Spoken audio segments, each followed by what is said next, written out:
Hello YouTube. Well, today I thought I'd like to show you the inside of this JVC A-X404 stereo amplifier. Just to give you guys sort of a comparison with the Sherwood.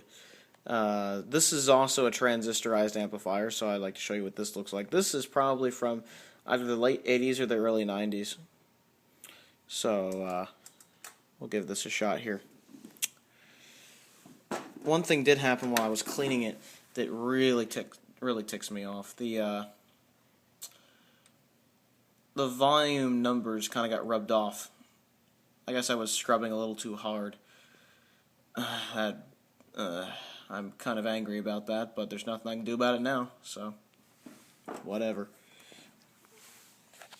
I like what it says here. Pay attention to good ventilation.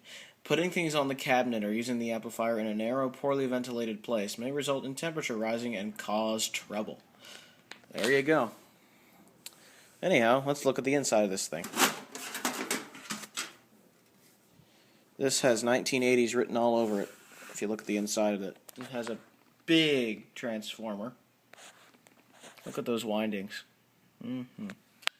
There is a fuse right there, along with what looks like either a capacitor or an MOV, one of the two.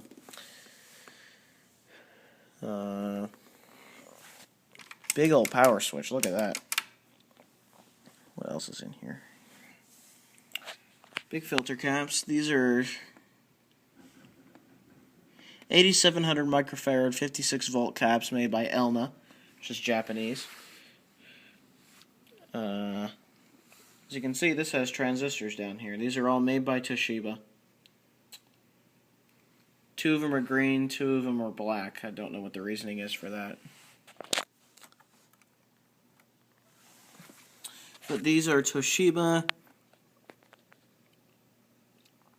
2SD845 transistors, or chips. I think those are transistors. I'm pretty darn sure because the ICs are much bigger than that. The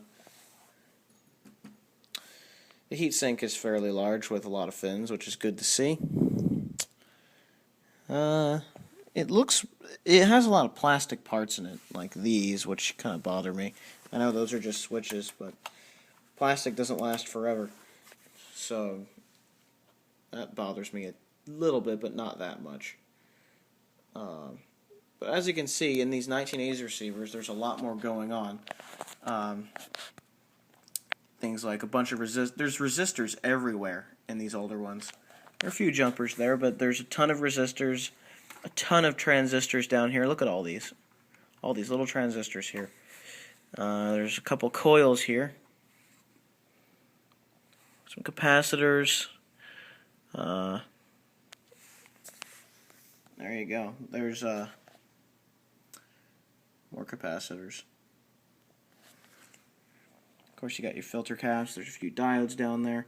See, in these 1980s receivers and ones from much earlier than this, you can really see what's going on. You can actually see the circuit instead of just see like 2 chips and let that be the entire thing. It's just not as involved with more modern stuff, but on stuff like this you can actually sort of see what's going on.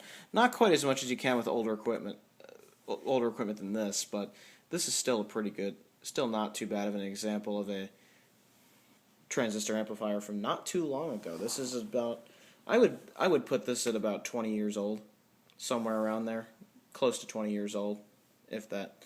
So there you have it. That's an example of a little bit older transistorized amplifier. I have other videos of them on my channel. If you look at the Sansui videos and some of the Marantz videos, you get to see really how much goes on in those older ones. It's very, very involved in a lot of the older amplifiers. And there you have it, guys. Have a good one, everybody. Ciao.